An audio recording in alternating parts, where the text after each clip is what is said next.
welcome to your plank and plank variation video.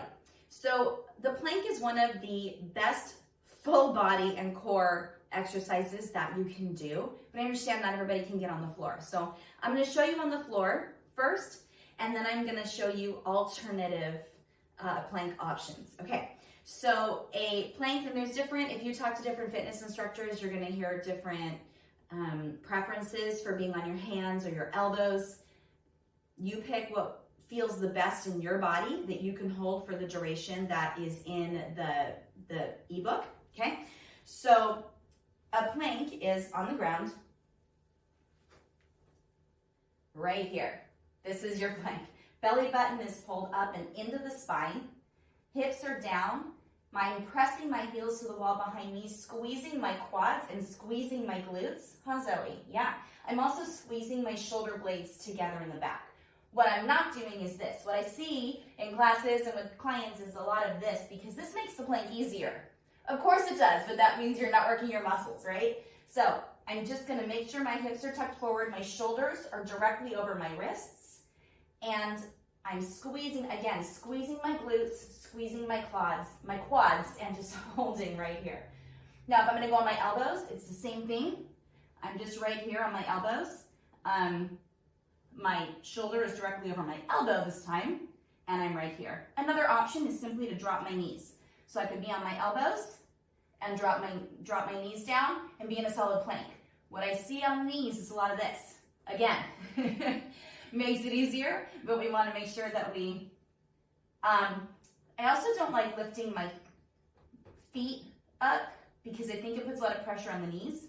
So I like to just keep as much of my leg on the ground as possible. So I do my toes. If I'm on my hands, again, I'm right here. I'm not here. I'm right here. I'm also not overarching. We don't want to be here because now we're doing like a cobra stretch in yoga. So I want to make sure that I'm feeling my core engage. Okay? There's other options for this as well. If you're not ready for the floor, and again, you have a table or a desk or a cat, you can press your hands into the desk, again, being nice and flat. I'm not arching here, and I'm not pressing back here. But I'm trying to get my shoulders, they won't be directly over your wrist. That's a little bit funky on the wrists. I think you do need to be slightly back.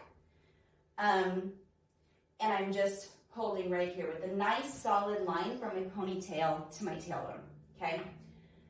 Another option, if you're ready for more, is to elevate your feet. So I could take something like this piano bench, and I could elevate my feet right here. So I'm nice and solid in my plank right here. Wherever you are, you're holding your belly button and your spine, engaging your core.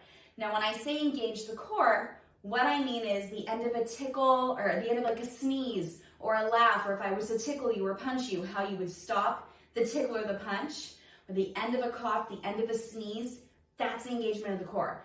Not just suck your belly button in like you're having your picture taken, but actually pull everything in, draw your rib cage down and back, and your whole, it's like you have a corset around your stomach, pulling everything in.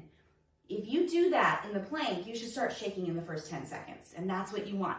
You want that shake. The shake is good. So go for it, pick your level. There's lots of options, and enjoy the plank because it's one of the best core exercises you can do.